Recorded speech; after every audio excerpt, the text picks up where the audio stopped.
Tuan Pengerusi, nampak gaya bahawa kerajaan tidak serius memberi rumah kepada rakyat Malaysia. Dan saya ingin bertanya dengan kerajaan, dengan kementerian.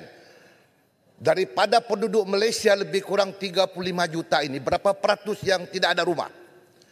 Sedangkan kita banyak agensi kerajaan mewujudkan perumahan, tetapi sistem kita rasa saya perlu diubah.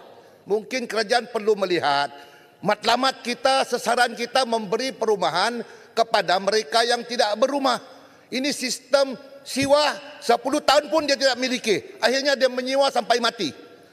Jadi saya menyuruh kerajaan, kementerian melihat perkara ini secara serius, berkolaborasi dengan kerajaan negeri dan mungkin buat satu sistem peraturan mandatori. Kerajaan persekutuan, kerajaan negeri perlu menyediakan tanah untuk pembangunan rumah yang murah mampu dimiliki oleh rakyat, dan tanah itu kerajaan negeri tidak perlu lagi meminta bayaran royalti yang tinggi atau premium.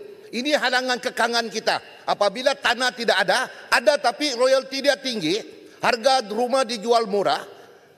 Ini nama si SPNB, nama si rumah mesra rakyat. Apa mesra rakyat? Rakyat mampu tengok, tidak boleh beli. Jadi seharusnya kerajaan kita sudah merdeka berpuluh-puluh tahun, berapa ratus juta orang, berapa puluh juta rakyat Malaysia yang tidak berumah. Kalau di Sabah ini, di kawasan saya pun, satu rumah 8 keluarga. Apa hidup begini nih? Ini bukan merdeka namanya. Ini kesusahan. Jadi oleh kerana itu, kementerian perlu melihat struktur sistem apa yang diguna pakai. Matlamat kerajaan kita memberi perumahan yang mampu dimiliki. Kalaupun tidak percuma, biarlah mampu dimiliki. Ini di Sabah siwah tahun-tahun naik, tapi orang tidak juga berumah. Seharusnya apabila dia sudah menyewa melebihi 5 tahun, dia mampu, dia dibenarkan memiliki rumah itu.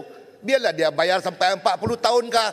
Tetapi saya tidak nampak ada satu kemungkinan bahawa masalah ini akan selesai. Oleh kerana itu saya betul-betul melihat perkara ini, saya tidak berasa untuk berujar, tetapi saya melihat bahawa tidak ada penyelesaian jangka panjang yang bisa dilaksanakan oleh kerajaan dan kementerian. Asyik-asyik kita memikirkan bagaimana untuk mewujudkan perumahan yang tidak mampu dimiliki rakyat.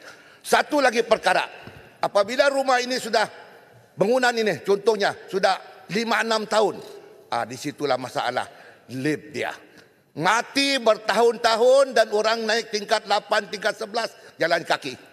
Ini pun masalah, yaitu maintenance cost dia tidak dipastikan oleh kerajaan, oleh syarikat yang diberi mandat dan amanah itu.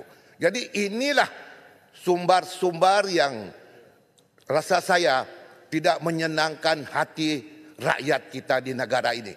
Sebab soal perumahan ini soal kehidupan. Bagaimana dia selepas dia lahir, dia akan berkeluarga dan akan berkeluarga lagi, tetapi rumah dia itu saja. Di situlah wujudnya gejala-gejala sosial ini, sumbang mahram dan sebagainya. Sebab satu rumah 8 keluarga, bayangkan. Tidak tahu macam mana proses kehidupan begitu. Jadi ini satu perkara perlu kita tangani dan atasi dengan apa cara sekalipun, dan kementerian perlu mengambil perhatian dengan sewajarnya untuk memberikan perumahan yang mampu dimiliki oleh rakyat Malaysia.